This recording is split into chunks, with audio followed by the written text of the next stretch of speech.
Bonjour famille, bienvenue sur votre chaîne MC Kalinga TV. Restez branchés juste pour 1 heure du temps. Nous sommes là comme toujours. Si vous avez des questions, n'hésitez pas de nous les poser.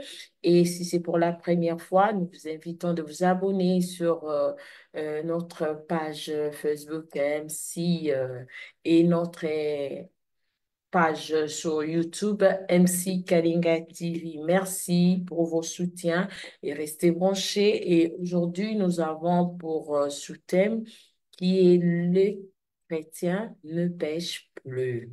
Je commence à saluer Madame Joël. Bonjour.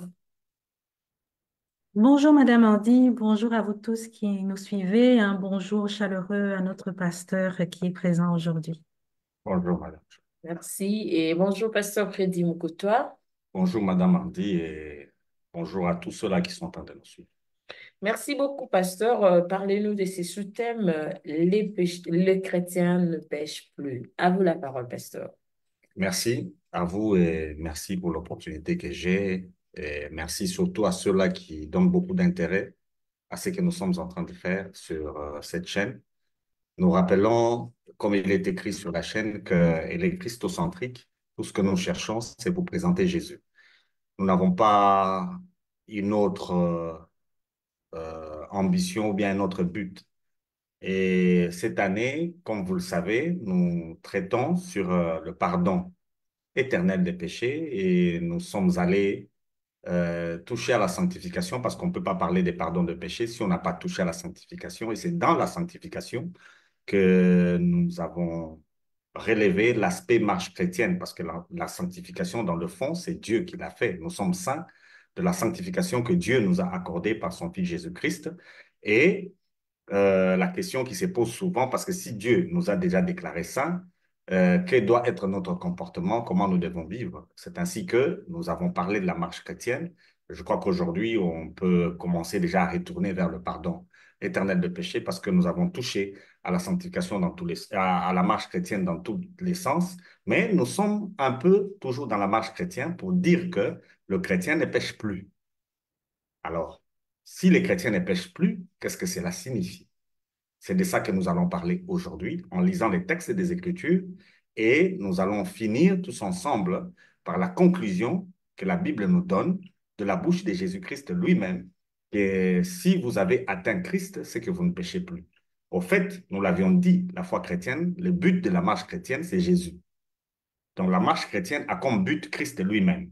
Alors celui qui a atteint Christ dans sa marche chrétienne, est-ce qu'il peut pécher? Nous disons, il ne pêche plus. Parce que la définition que nous avons tous du péché, et la plus répandue, c'est que le péché, c'est la transgression de la loi. C'est ce qui est écrit dans les Écritures. Et nous allons démontrer aujourd'hui que Christ, quand il est venu, c'était pour accomplir la loi et il l'a fait par rapport à la justification et par rapport à la sanctification. Il a aboli la loi. Le moyen que la loi avait mis en place pour que les gens soient saints, Jésus l'a aboli parce qu'il fallait le sang de bouc et de taureau. Et Dieu a refusé le sang de bouc et de taureau. Il n'a jamais agréé ce sang-là. Il a formé un corps à son Fils qui est Christ. Et dès que vous atteignez Jésus, vous avez atteint effectivement la sanctification et on ne peut plus parler de péché. Et c'est là où nous disons que les chrétiens ne pêchent plus. Et nous allons aller avec plusieurs textes des Écritures qui souvent sont aussi mal interprétés par ceux-là qui les utilisent. Mais aujourd'hui, nous allons les remettre dans leur contexte en ayant Christ comme notre objectif. Et nous disons, à partir de ces textes-là, nous allons échanger avec ceux qui sont ici au plateau et vous qui nous suivez par vos questions. C'est là où je salue aussi Madame Colette qui est en Afrique du Sud, qui souvent pose des questions. Souvent, ce n'est même pas en direct. Elle revient à la charge un peu à côté pour poser beaucoup de questions auxquelles nous répondons. Que Dieu la bénisse là où elle est. Et je vais demander à Madame Joël de nous aider avec un premier texte, 1 Jean 3,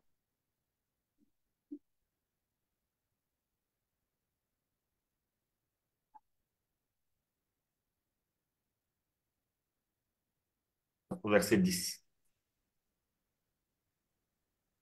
Vous étiez coupé, 1 Jean 3, à partir de quel verset? Verset 4 à 10. Lisons. Celui qui commet le péché viole la loi de Dieu, car le péché, par définition, est la violation de cette loi. Or, vous le savez bien, Jésus n'a jamais péché et il a paru ici-bas pour ôter les péchés.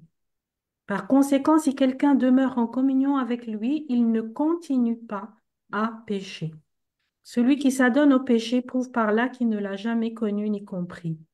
Mes enfants, ne vous laissez égarer sur ce point par personne. Est juste celui qui fait ce qui est juste, c'est-à-dire ce qui correspond à la volonté de Dieu, tout comme le Christ lui-même est juste en accomplissant la volonté de son Père. Celui qui s'adonne au péché est un enfant du diable, car le diable est à l'origine du péché, et il pêche dès le commencement. Le Fils de Dieu est précisément venu sur la terre pour détruire l'œuvre du diable. Celui qui, par la nouvelle naissance, est devenu un enfant de Dieu, ne s'adonne pas au péché, car le principe de vie qui vient de Dieu a été implanté en lui et demeure en lui. Il est incapable de s'adonner au péché, puisqu'il est né de Dieu. C'est à ce signe que les enfants de Dieu et les enfants du diable se font reconnaître et qu'on peut les distinguer. Celui qui ne fait pas ce qui est juste ne vient pas de Dieu, pas plus que celui qui n'aime pas son frère. Gloire au Amen. Seigneur. Gloire au Seigneur. La version de Madame Joël est tellement claire. Nous parlons de la marche chrétienne et cette version nous parle de la pratique du péché. Et cette version nous démontre clairement, elle nous raconte toute l'histoire de notre Seigneur Jésus-Christ. Elle nous dit clairement, cette version, pourquoi Jésus est venu. Il est venu, si nous rentrons dans la version Louis II, il est venu ôter les péchés. Et je dis qu'il l'a fait. Il l'a fait. L'apôtre Jean nous présente le Fils de Dieu. Et si nous allons dans son évangile, nous allons retrouver, avant que nous puissions partager, Madame Joël, rentrons dans son évangile, nous allons voir comment il a évolué. Ici, il dit, celui qui est né de Dieu ne pratique pas le péché. C'est ce qu'il dit clairement. Et dans la version des secondes, il ne pêche pas. Mais si nous allons dans son évangile, pendant qu'il est en train de présenter Jésus, vous allez voir comment il est allé graduellement. Parce que si le but de la marche chrétienne, c'est Jésus, et que quelqu'un atteint Jésus, nous confirmons que cette personne-là, avec Jean, ne pratique pas le péché. Il ne pratique pas le péché, c'est lui qui a atteint Jésus. Parce que Jésus a ôté les péchés et il a détruit les œuvres du diable. Maintenant, nous allons voir avec Jean, 3 versets dans l'évangile de Jean. Nous prenons le tout premier, c'est Jean 1, le verset 29. Si Madame Joël peut nous le lire.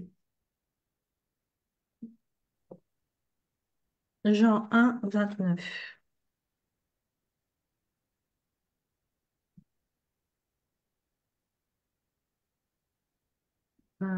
Le lendemain, Jean aperçoit Jésus qui se dirige vers lui. Il s'écrie alors, voici celui que Dieu lui-même a destiné à se sacrifier comme un agneau pour enlever le péché du monde. Enlever le péché du monde. Voilà comment Jean nous présente dans son évangile Jésus. Dès qu'on atteint Jésus, cet homme-là enlève le péché du monde. Il ôte le péché du monde. Et c'est Jean-Baptiste qui les présente ainsi. Jean-Baptiste baptisait les gens en confirmant que ces gens-là sont des pécheurs. Mais quand il est face à Christ, il dit que Jésus est un sacrifice, il est l'agneau qui enlève le péché du monde. C'est Jean-Baptiste qui l'a dit. Et c'est comme ça que l'apôtre Jean nous présente Jésus. Deuxième verset.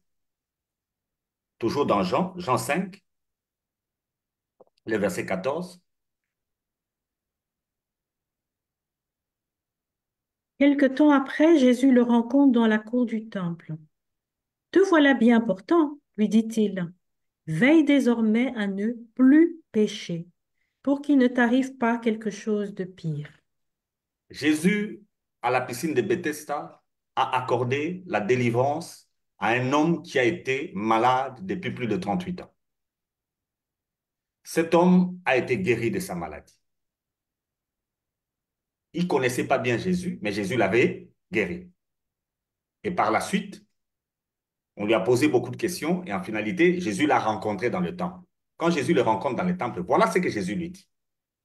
Jésus lui dit, comme tu m'as rencontré, va et ne pêche plus. C'est là où moi je suis. Dans l'épître, ce ne pêche pas. Mais de la bouche de Jésus, c'est que celui qui l'a rencontré ne pêche plus. C'est pourquoi j'insiste que le chrétien ne pêche plus. Voilà ce qu'il dit à cet homme. Ne pêche plus. Va, la marche chrétienne. Quand tu vas, tu ne pêches plus. Parce que si tu pêches, le pire va t'arriver. Donc, si tu as rencontré Jésus et que tu péchais, le pire va te rencontrer. C'est comme ça que Jésus dit, va, ne pêche plus. Ça, c'est le premier cas. Le deuxième cas qui est aussi connu de tous, c'est dans Jean 8, le verset 11.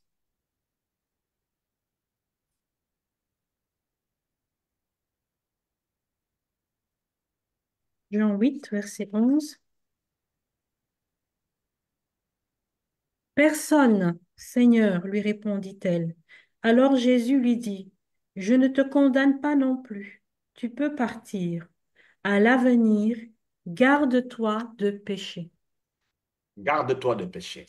Et dans la version seconde, on dit, va et ne pêche plus. Il s'agit de cette femme qu'on a attrapée en flagrant délit d'adultère. Quand tout le monde voulait la condamner, Jésus a placé la loi. Il a dit que c'est lui qui n'a jamais transgressé la loi est le seul qui peut jeter une pierre sur cette dame. Tout le monde est parti parce que tout le monde s'est reconnu pécheur de par la loi.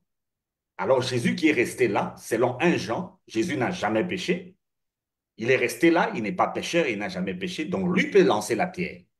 Mais il dit à la femme, moi non plus je ne te condamne pas parce que tu es arrivé, on t'a amené jusqu'à moi. Je suis le but de la marche chrétienne. Quand tu m'as atteint, tu as atteint le but de la marche chrétienne. Alors tu peux partir. Mais en partant, tu ne pêches plus. Quand tu pars, tu ne pêches plus. Et c'est là que je confirme que le chrétien ne pêche plus. On peut ouvrir les débats et on peut échanger. Merci beaucoup, pasteur, mais sur ces questions-là, va ne pêche plus. C'était une recommandation ou bien c'était, il lui disait qu'il n'a plus de péché. Nous devons associer à ce que Jésus dit dans les évangiles, ce qui est dit par Jean dans les épîtres. Les épîtres sont l'explication de ce que Jésus a dit. C'est pourquoi je suis allé dans les évangiles pour vous montrer là où on a dit qu'il ôte les péchés. Je suis allé dans les évangiles pour vous montrer le langage de Jésus lui-même.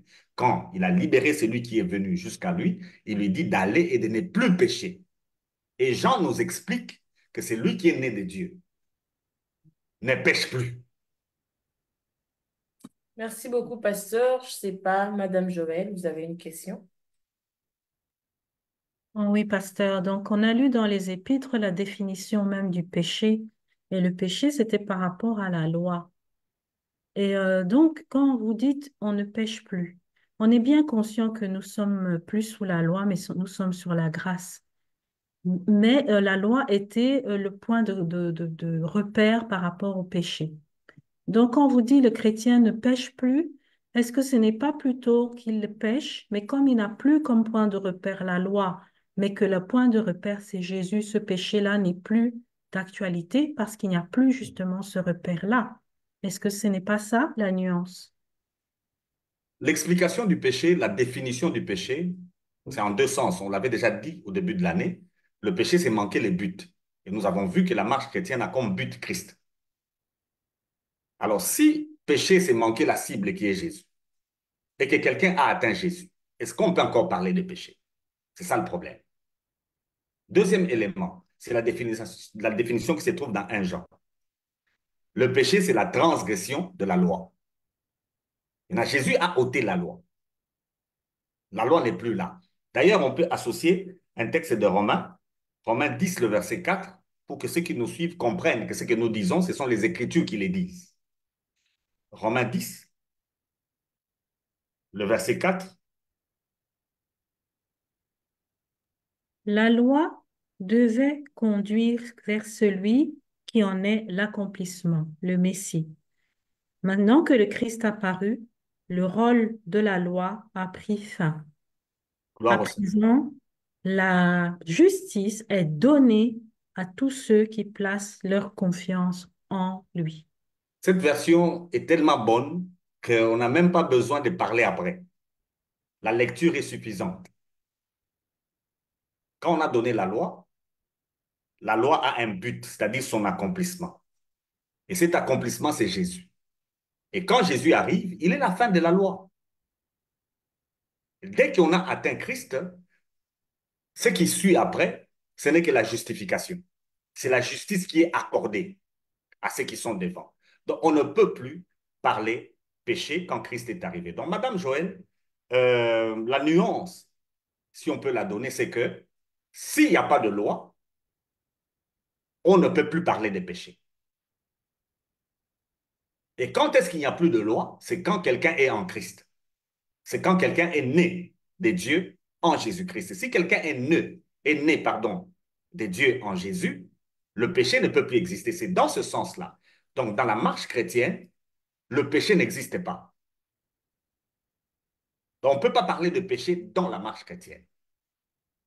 À aucun niveau. Peu importe ce que la personne fait, on ne peut plus parler de péché parce que le péché est la transgression de la loi et la loi a pris fin en Jésus.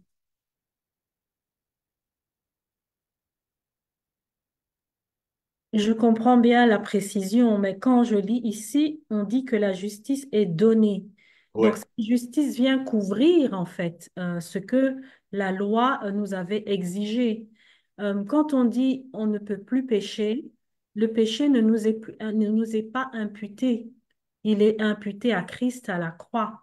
Donc, le péché nous est imputé à quelqu'un d'autre qui a payé pour nous. Et s'il n'y avait pas de péché, il n'y aurait pas eu besoin que Christ vienne. Et maintenant, le péché ne nous étant pas imputé, mais nous pouvons le ressentir par les conséquences qu'ils ont sur nous.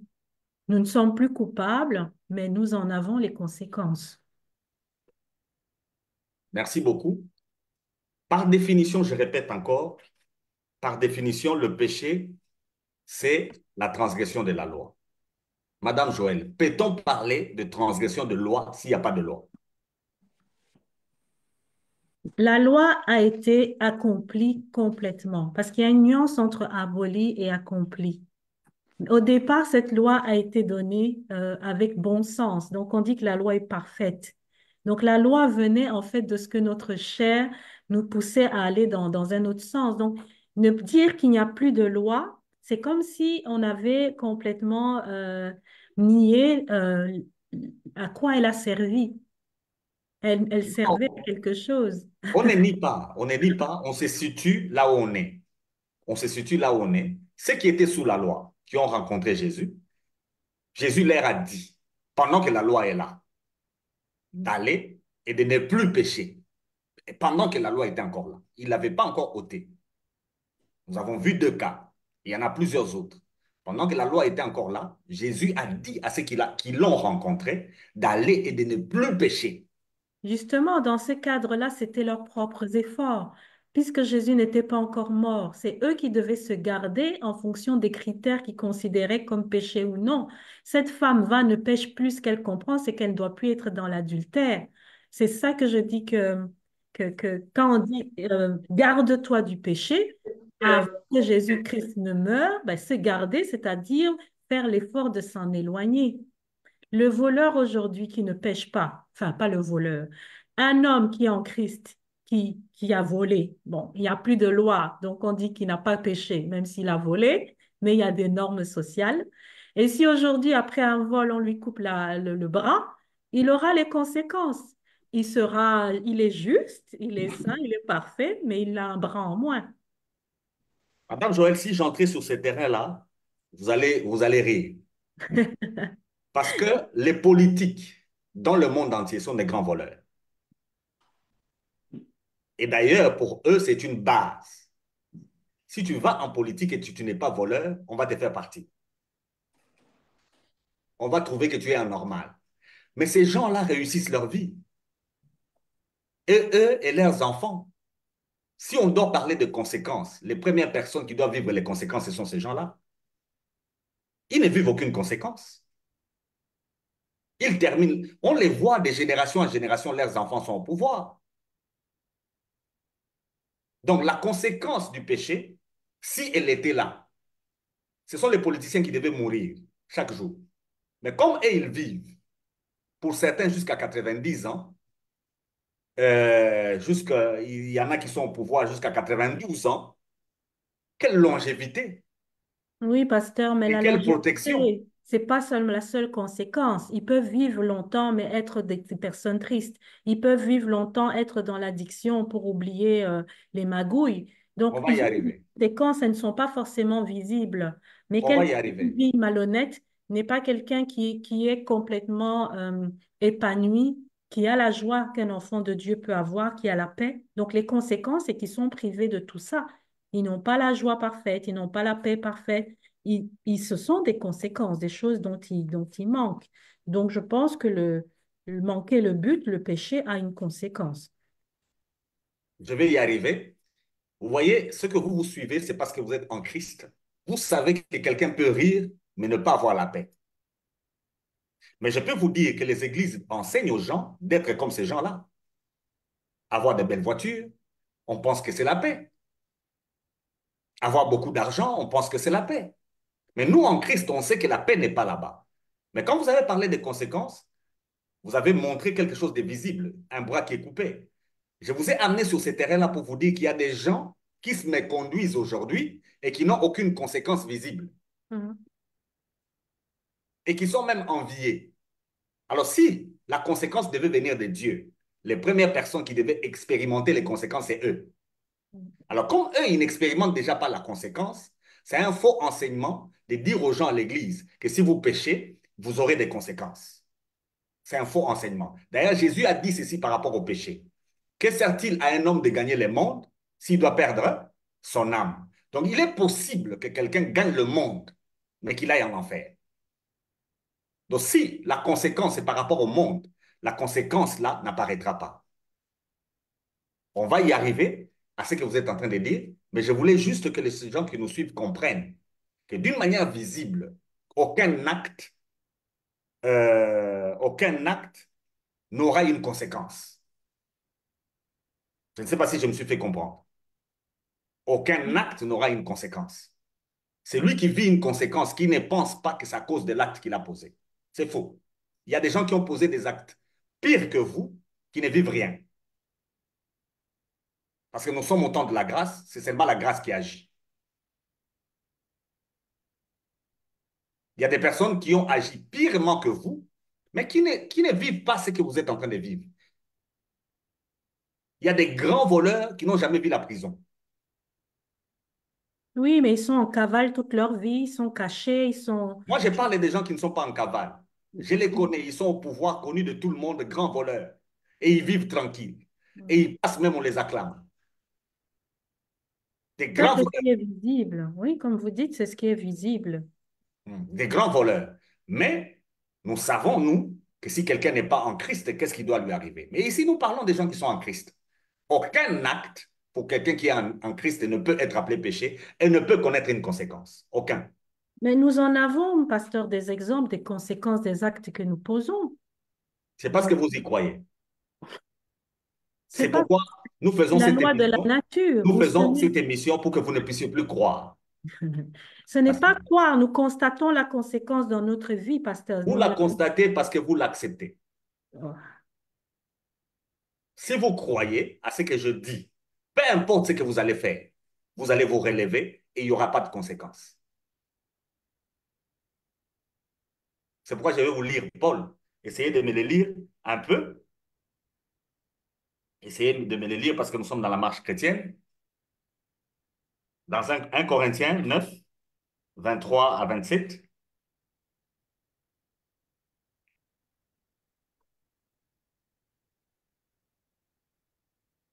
Or, tout cela, je le fais pour la cause de l'Évangile, afin d'en partager les bénédictions avec d'autres. Je prends ma part dans sa proclamation pour avoir moi aussi part à ses promesses. Pourquoi? Ne savez-vous pas que du stade, que dans les courses du stade, tous les concurrents s'efforcent de gagner, et cependant un seul remporte le prix. Vous donc, courez comme lui, afin de vous assurer la victoire. Tous les athlètes qui participent à une compétition sportive s'imposent toutes sortes d'abstinences. et disciplinent leur vie dans tous les domaines pour remporter la victoire et recevoir une couronne qui sera pourtant bien vite fanée. Alors que nous aspirons à une couronne qui ne se flétrira jamais.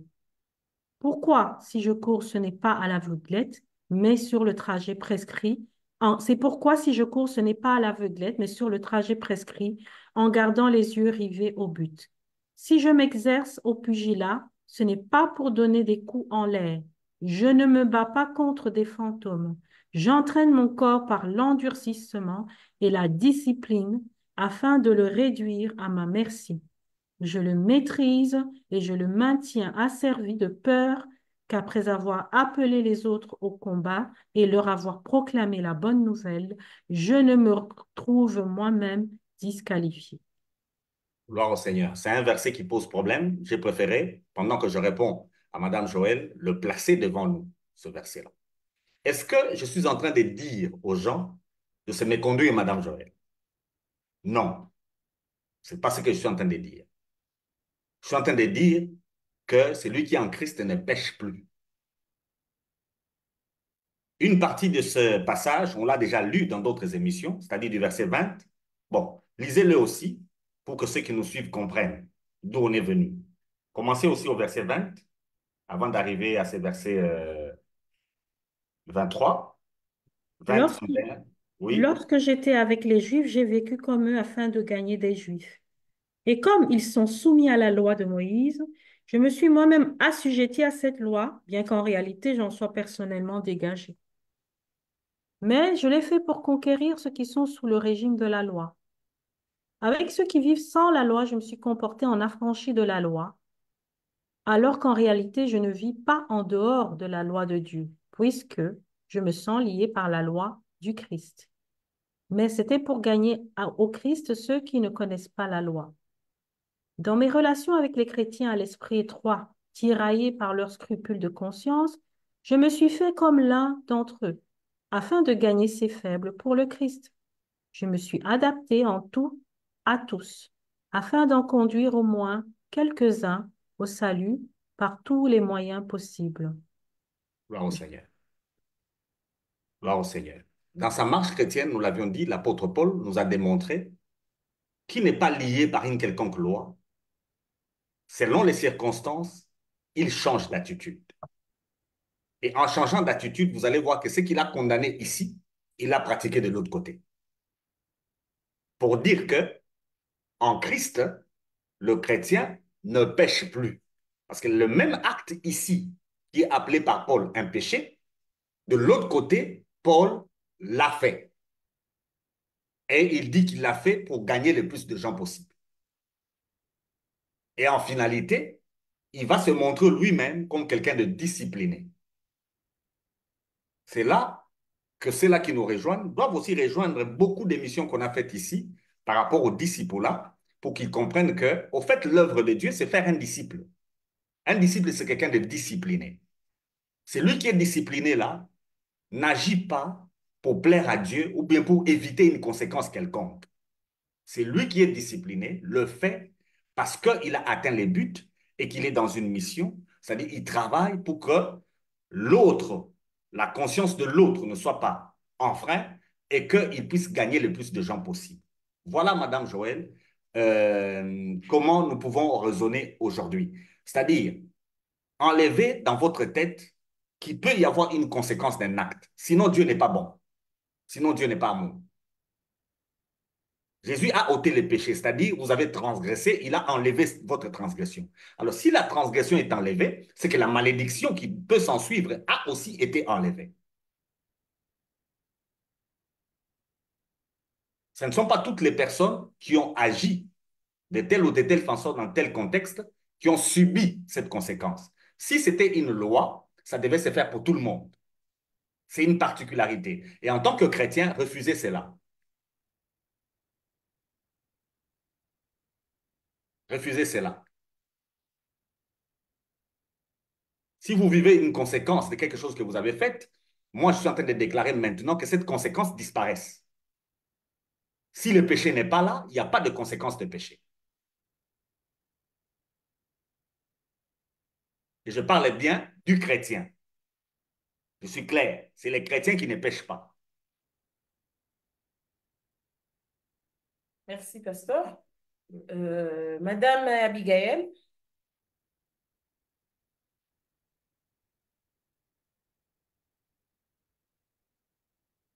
votre micro, si.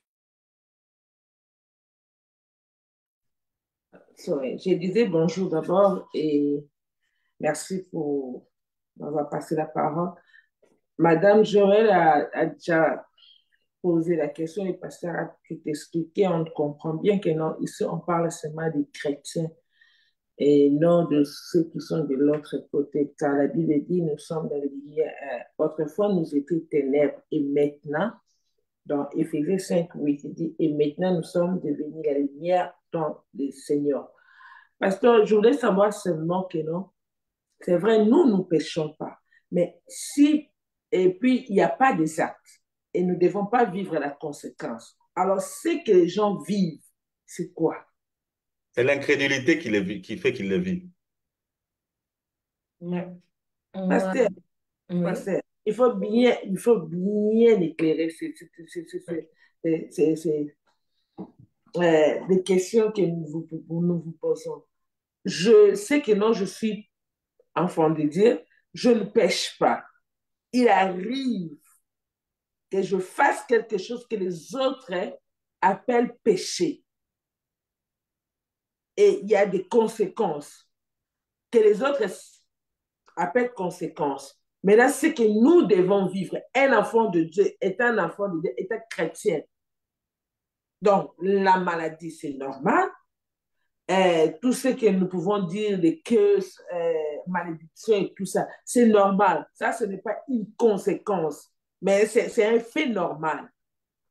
Est-ce que c'est vraiment ça pour les enfants de Dieu? Parce qu'on dit, qu'est-ce qu'on dit encore? Euh, la malédiction sans cause et ni sans effet. Et puis, si quelqu'un voit que non, donc ce que j'ai fait, ou la conscience, c'est que non, c'est vrai que le corps, pasteur, esprit ne pêche pas, mais le corps, parce qu'il y a des choses différentes, des choses opposées. Mais le corps, qu'est-ce que le corps fait? On doit savoir, nous péchons, nous ne péchons pas. L'esprit, nous savons, l'esprit ne peut pas pécher. Mais la chair, maintenant.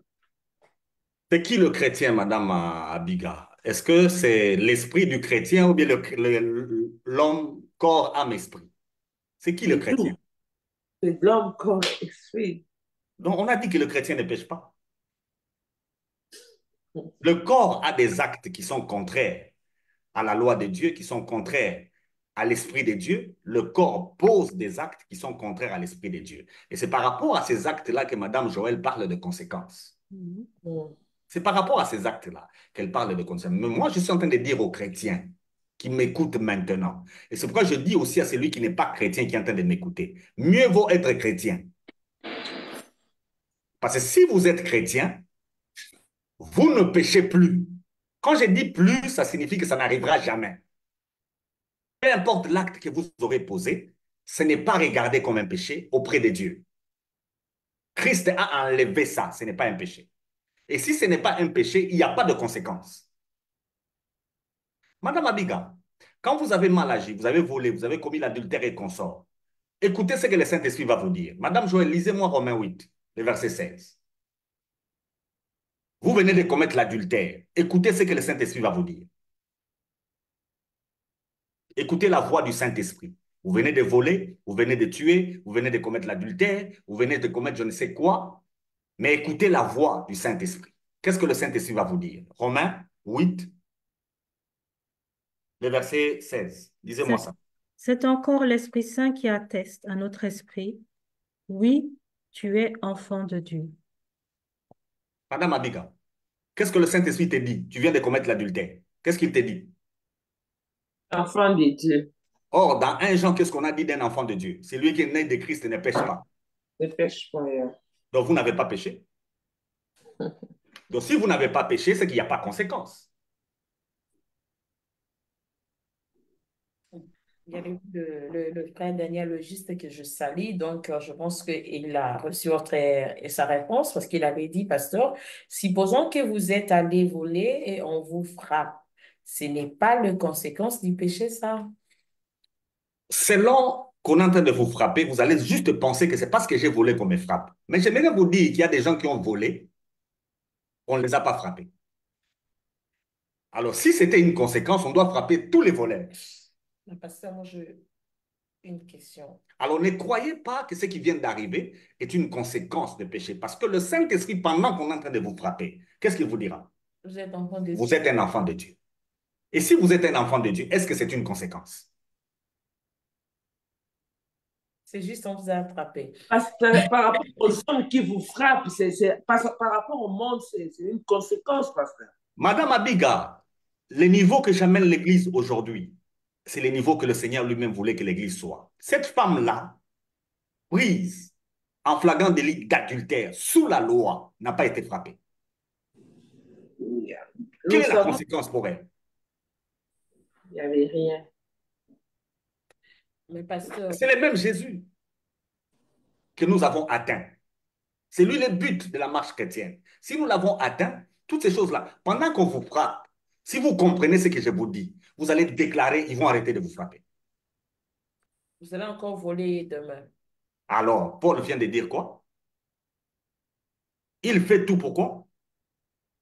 Pour gagner.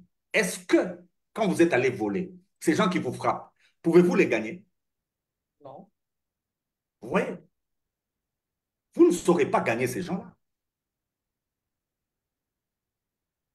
On ne pêche plus. Cependant, nous posons tous les actes pour gagner le plus de gens possible à Christ.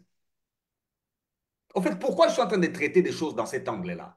Aujourd'hui, les églises sont devenues des clubs. Ce sont les mêmes personnes après 20 ans. On n'ajoute pas quelqu'un. Les païens restent païens et les chrétiens restent chrétiens entre eux. Ça devient des clubs. On ne gagne plus les âmes parce qu'on ne peut plus aller là-bas. C'est un péché. On ne peut plus s'asseoir avec telle personne, c'est un péché. On ne peut plus être dans telle condition, c'est un péché. Or, les chrétiens ne pêchent plus. Ce sont les vacances. Les chrétiens ne sont pas dans les plages pour gagner les âmes. Parce qu'ils se disent que là-bas, la façon dont les gens sont habillés, on ne peut pas aller.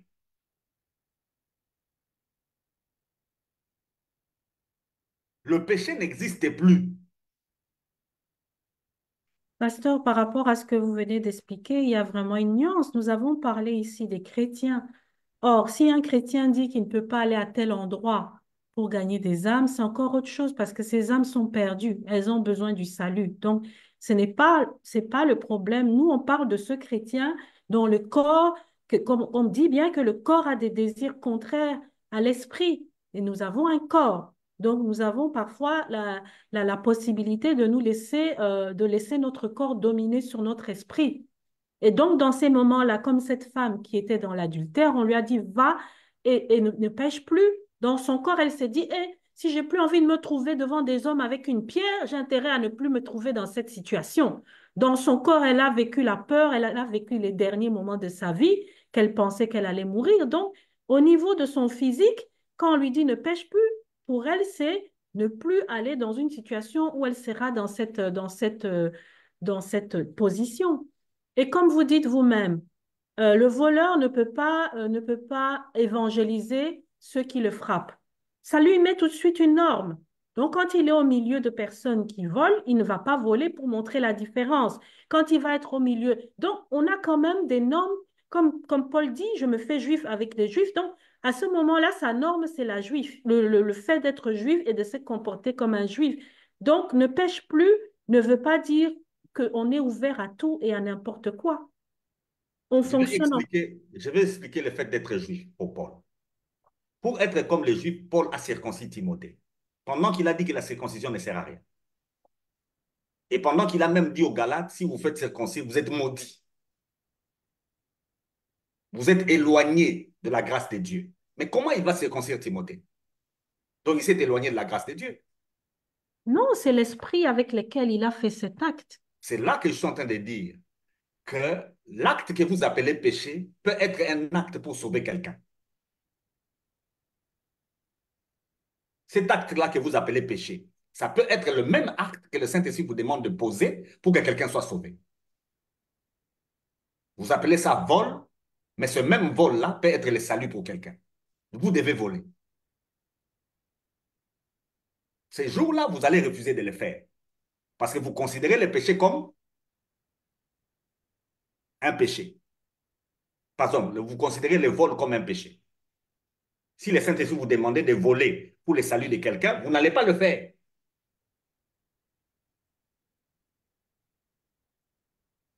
C'est ça, Paul, qu'est-ce que Paul dit, être juif avec les juifs. Maintenant, vous avez le choix entre, comme vous dites, par exemple, le Saint-Esprit vous invite à voler pour attirer l'attention de quelqu'un, et les lois en vigueur, où la parole nous dit de respecter les lois, de respecter le pays où on vit. Qu'est-ce que vous choisissez? Si c'est le Saint-Esprit qui vous a dit, aucune loi ne peut vous toucher. Je vous rappelle, ces hommes-là qui sont allés prendre un anneau qui appartient à quelqu'un d'autre, cet acte-là, selon vous, c'est quoi? Donnez-lui un mot, un sens. Ceux qui ont regardé ont réagi, Oui. mais ils ne les ont pas tapés. Quand c'est le Saint-Esprit, Madame Joël, il ne se passera rien. Mais le monde qui vous regarde peut être scandalisé. Les Juifs ont été scandalisés de voir Pierre manger avec les non-Juifs. Ils ont été scandalisés. Mais Pierre l'a fait. Quand c'est le Saint-Esprit, il n'y a eu aucun problème. Tous ces actes que vous appelez mauvais là, pour un chrétien, c'est bon. Pasteur, vous avez dit une chose là, que vous parlez de chrétiens qui ne pêchent plus. Ouais. Mais quand Christ est venu, il a dit, il est venu ôter les péchés du monde. Oui. Donc, quand on parle du monde, il y a même de non-chrétiens. Le monde est constitué de chrétiens et de non-chrétiens. Mhm. Dieu ne voit pas les péchés dans le monde. C'est pourquoi tous ces actes-là, par rapport à Dieu, il ne voit rien. Mais le païen, même s'il ne vole pas, même s'il ne triche pas, même s'il ne prend pas de femmes d'autrui, le païen est pécheur. Est condamnable et il doit vivre des conséquences, le païen. Ok, Madame Abigail?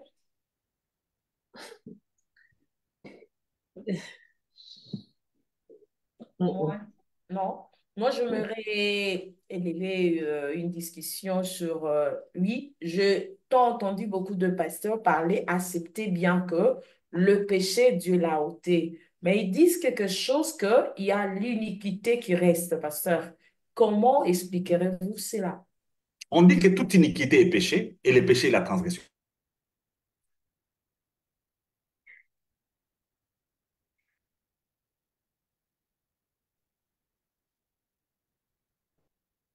Jésus a ôté.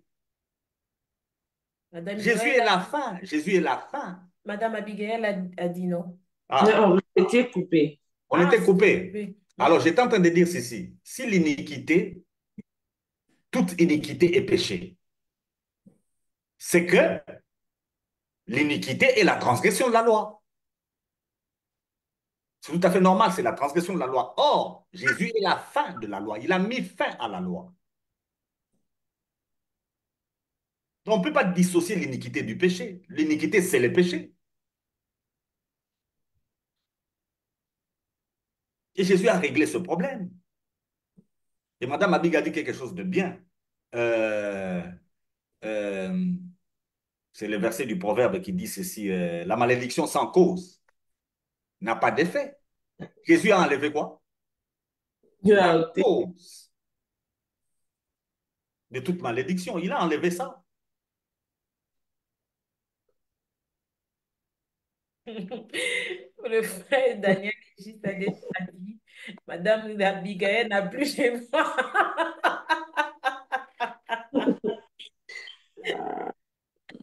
Elle, elle est soufflée parce que le pasteur est en train de dire. En fait, ce dont on parle ici, je crois que l'émission prochaine, on peut s'attarder sur ça, sur ces concepts, les péchés, au pluriel. On peut s'attarder sur ces concepts, les péchés. Qu'est-ce que cela veut dire, les péchés? Parce que la Bible affirme que les chrétiens ont les péchés. Mhm. pluriel. La Bible affirme ça. Alors, on doit en parler pour que les gens comprennent c'est quoi les pluriels. Les péchés, c'est quoi? Mais pasteur, Bien il y souligné que a, nous parlons de péché. Andy, avant que j'oublie, please, Mhm. parce que vous disiez que non, nous ne pouvons pas pécher. Mais il y a un verset dans Jean aussi, c'est même Jean qui dit, je pense que Jean 1, je pense Jean 1, 1 Jean 5, quelque part là-bas, qui dit que non, il y a un péché qui amène à la mort. Alors, si le Seigneur a ôté les péchés, mais comment fait-il qu'il y a encore un péché qui nous amène encore à la mort? Donc, vous allez comprendre que si le péché est ôté par Christ, c'est lui qui n'a pas atteint Christ. Qu'est-ce qu'il a fait? Bon. Okay. Dans la marche chrétienne, on est arrivé jusqu'à Christ. La loi nous Mm. a amenés jusqu'à Il est Christ. perdu. Alors, c'est lui qui n'est pas arrivé à Christ. Il est où? Il est mort, il est perdu. C'est ça. C'est le seul péché qui amène à la mort. Tu arrives à Christ et tu passes à côté. Tu es arrivé jusqu'à Christ, mais tu passes à côté. Je ne parle pas des gens qui ne sont jamais arrivés à Christ. Je parle de celui qui est déjà arrivé. C'est pourquoi Jésus a parlé et aux paralytiques et à la femme, parce qu'ils sont arrivés jusqu'à lui.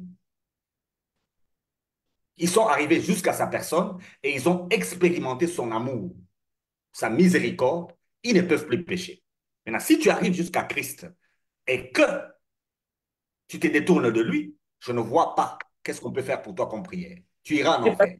Parce qu'il faut expliquer comment tu détournes, parce que on dit qu'il n'y a plus de péché, mais comment quelqu'un qui arrive auprès du Christ, mais qui se détourne du Christ? C'est comme s'il perd le salut, parce que quand vous parlez Il de Il n'y a n'a ça. pas jamais eu le quelqu'un salut. qui dit que non, je suis là, je sais que non, je suis en Christ, il n'y a pas de péché. Lui, Jésus a il dit, expliqué, Madame Abiga, Jésus lui-même a expliqué. Il a dit ceci. Tout blasphème contre son Père et tout blasphème contre lui sera pardonné sur cette terre. Mais tout blasphème contre le Saint-Esprit ne sera jamais pardonné. Madame Abiga, quand vous avez commis un acte que vous appelez péché, qu'est-ce que le Saint-Esprit vous dit? vous êtes enfant de Dieu. Et vous dites quoi? Non. Non, je suis pécheur. Mais je dois Ça, demander c'est pardon. blasphémer contre le Saint-Esprit. C'est à ce niveau-là que le blasphème va apparaître. Après avoir appris, c'est par incrédulité, par inconscience que les gens disent, quand ils ont arrivé à un acte sanctionné par le monde, ils disent que cet acte-là, Dieu aussi sanctionne. C'est parce qu'ils ne sont pas enseignés. Cette émission, c'est pour nous aider à comprendre. En ce moment-là, le Saint-Esprit, lui, va vous donner la paix. On sera en train de vous frapper, mais vous êtes en paix.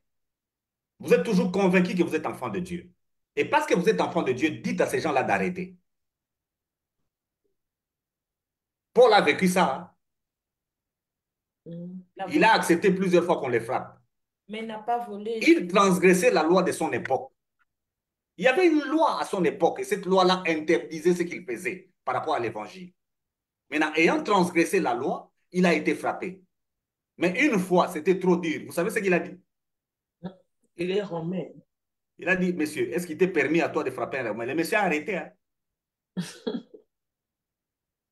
Et les Juifs qui voulaient le condamner à Jérusalem, quand il leur a dit que lui, il sera jugé par César, on a arrêté de le toucher. On l'a laissé. Il est parti. Et les gens ne lisent pas bien les derniers versets des Actes des Apôtres. Parce qu'on dit toujours que Paul a été arrêté, il a été tué à Rome. Mais il faut lire le dernier verset des Actes des Apôtres, le tout dernier. Madame Joël, lisez-moi ce dernier verset.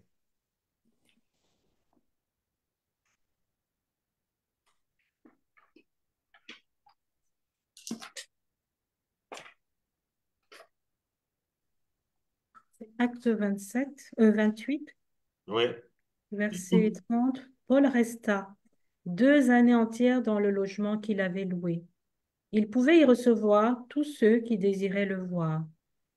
Il annonçait le règne de Dieu et enseignait avec une pleine assurance et sans aucun obstacle tout ce qui concerne le Seigneur Jésus-Christ. Gloire au Seigneur.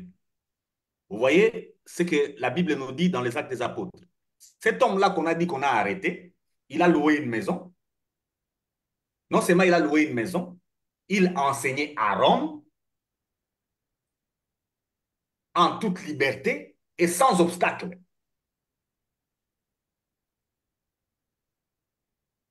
Donc, il n'y a aucune conséquence, comme les gens le disent. Il n'y a pas de conséquence.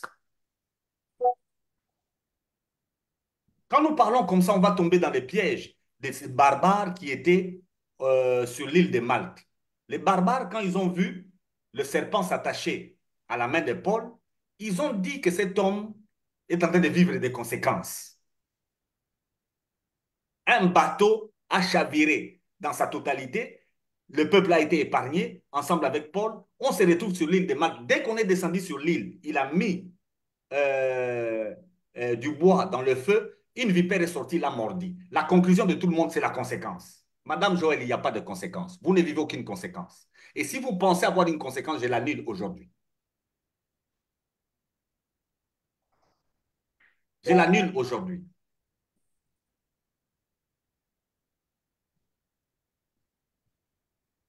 Merci. Je ne sais pas s'il y a, il y a encore des questions ou bien les pasteurs peuvent continuer. Mais Madame comme dit qu'on n'a pas de voix, le pasteur, comme le juste est en train de le dire. Elle a perdu sa voix. Madame Joël, oui, toi, quand même, tu as la voix. non, je tenais justement à dire que les questions sont aussi en attente par rapport à la différence que le pasteur vient de pointer entre le péché et les péchés. Parce que je ne suis pas encore convaincue maintenant de l'argument. Il y a des choses qui manquent. Parce que nous avons vraiment ces mises en garde par rapport à notre corps qui est contraire à notre esprit. Et quand on parle de contraire, on parle vraiment de choses qui ne sont pas en accord avec le but que Dieu nous a donné sur cette terre. Donc, notre corps nous amène à manquer le but. Et quand on manque le but, ben, c'est le péché. Donc, pour moi, j'ai Maintenant, vraiment... si avec votre corps, vous atteignez les buts, Avec notre corps, on n'atteindra jamais le but. c'est vrai. Il sera... C'est avec son corps que Jésus a atteint les buts. Mais c'est notre corps, c'est pas notre corps qui va atteindre le but. J'ai dit, c'est avec son corps que Jésus a atteint les buts. Il l'a Oui. offert à la croix. C'est avec son corps que Paul a atteint les buts. C'est avec son corps que Pierre a atteint le but. Donc tous, on peut atteindre le but avec ce corps. Mais Paul lui-même dit que le bien que je m'aimerais faire, je ne le fais pas. Donc, il faisait que le mal. On va tout expliquer toutes ces choses-là. C'est Romains 7 dont vous parlez. Romains 7 est question de loi. Dans Romains 7, il s'agit de la loi. Il connaît la loi. La loi dit ça, on ne fait pas. Ça, on fait. Mais nous, on n'est pas sous la loi. On n'a rien. On ne nous dit rien. C'est comme si tu entres dans un pays où il n'y a pas de code de la route. Maintenant, tu roules à droite. On va t'arrêter. On va t'arrêter. C'est comme ça que le monde est devenu. Il n'y a pas de code de la route. En Jésus, Ouais, il n'y a pas de code de la route. Roule du côté où tu veux. il y aura des accidents, hein? Nous allons continuer à vivre. C'est là où il y aura les miracles. Mais le code de nos jours, c'est l'amour.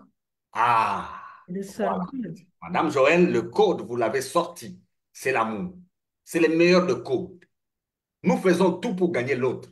Maintenant, si pour gagner l'autre, vous devez rester nu, vous faites quoi? Vous faites quoi? Restez nus. Même Adam et Ève Vous ont voyez pris là où se le trouve fruit le de problème. vigne. Je prends ces extrêmes pour que vous compreniez ce que je pense. Parce que l'homme a des difficultés d'écouter ce que le Saint-Esprit lui dit quand il a mal agi. Le Saint-Esprit ne vous condamnera jamais. Quand vous êtes en Christ, peu importe ce qui vous est arrivé, écoutez cette voix. Il vous le dit clairement, vous êtes un enfant de Dieu. Pourquoi les gens fuient les églises quand ils ont mal agi? C'est parce qu'ils entendent une autre voix, qui n'est pas la voix du Saint-Esprit. Pourquoi les gens fuient les communautés, ils fuient les frères quand ils ont mal agi? C'est parce qu'ils entendent une autre voix. S'ils entendaient la voix de l'Esprit, après avoir mal agi, ils doivent rentrer vers les frères. Parce qu'il y aura ce code de l'amour. Non, on va les suspendre. Parce que Ah, c'est quel code ça? de la discipline. C'est quel code ça? De la discipline. De la discipline, quelqu'un qui lui-même s'est déjà discipliné, qui est revenu. L'apôtre Paul en parle. Lui-même, il a dit que cette personne soit livrée à Satan, mais lui-même dit aux gens, non, non, non, non, non, non, il faut récupérer la personne parce que la personne s'est amendée. Mm. Nos églises n'ont plus l'amour. C'est à l'église on dit, vous êtes des pécheurs, vous irez en enfer. À l'église. C'est quel esprit? C'est l'esprit de Christ. L'esprit de Christ nous dit que nous sommes des enfants de Dieu. Un enfant de Dieu n'ira pas en enfer. Un enfant de Dieu ne peut pas vivre des conséquences. Donc, nous donnons quelle image à Dieu? Donc, nous, dans nos maisons, si un enfant agit mal, vous le nourrissez, vous l'envoyez à l'école, vous faites tout pour lui. Mais vous, quand vous agissez mal contre Dieu, il vous prive de l'école, il vous prive du travail. Donc, vous êtes meilleur que Dieu.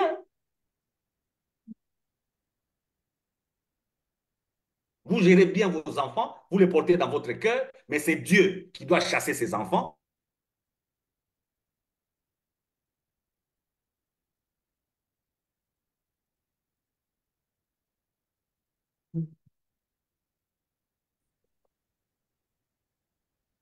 Donc, Madame Joël, j'étais parti, mais sachez-le qu'il n'y a pas de conséquences. Lisez-moi Romains 3:20. Vous allez associer à ça Galates.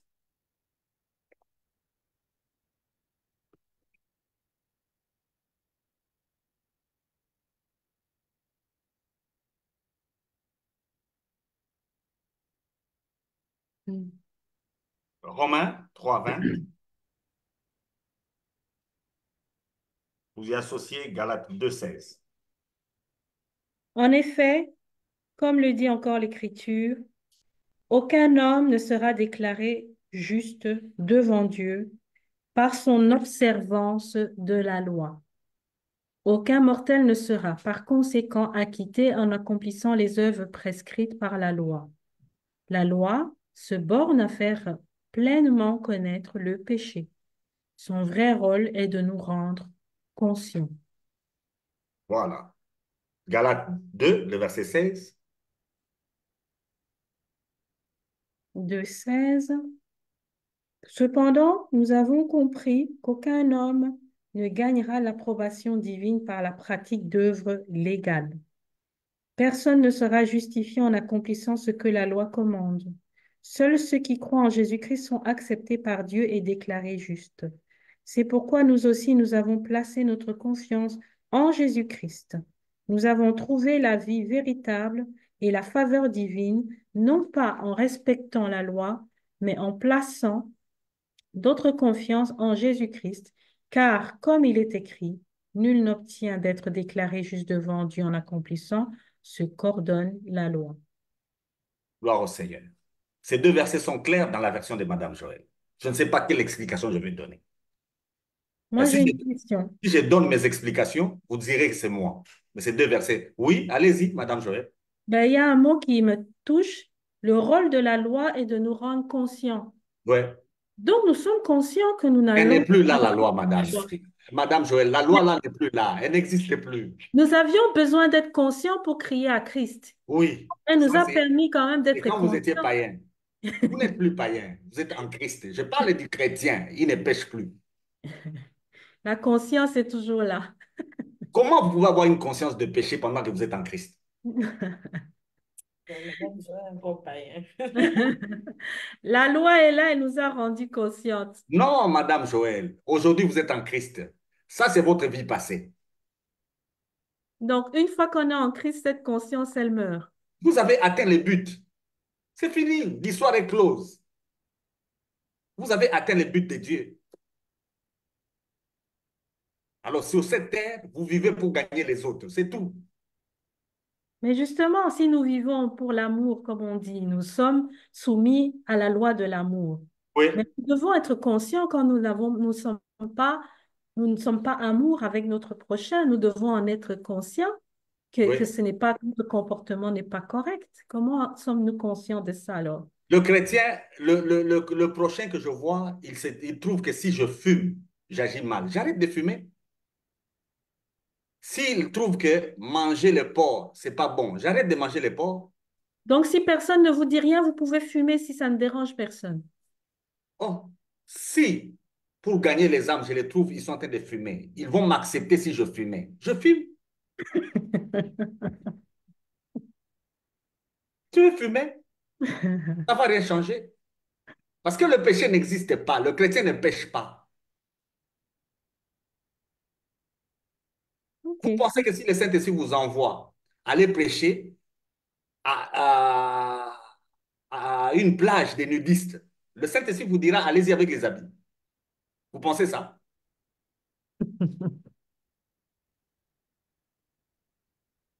Vous pensez que le Saint-Esprit vous dira d'aller prêcher aux nudistes avec des habits? Mais même si le Saint-Esprit vous parle, vous allez croire que c'est le diable.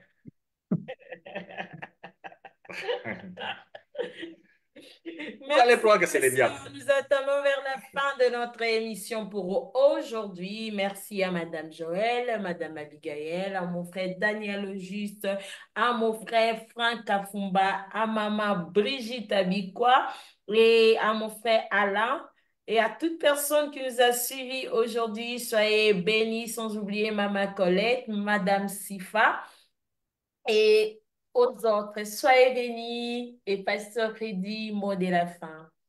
Le mot de la fin, c'est que nous allons maintenant parler du pardon éternel de péché. Vous allez comprendre ce qu'on dit. C'est à cause de ce que Jésus a fait. Ce que nous affirmons ici, c'est parce que nous nous appuyons à ce que Christ a fait. L'Église n'est pas l'endroit où on doit dire aux gens, vous êtes des pécheurs. Évitez ça, s'il vous plaît. Pasteur, vous qui me suivez, évitez ça. C'est les jeux de l'ennemi.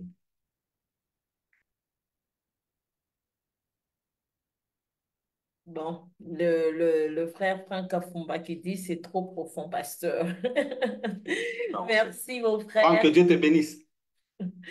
Ok, nous sommes arrivés à la fin de notre émission d'aujourd'hui. On se voit à la prochaine. Et si vous n'avez pas Facebook, il y a ces émissions sur notre page YouTube. Et partagez la vidéo, abonnez-vous aussi. On est ensemble. Bye bye. À la prochaine. Bye.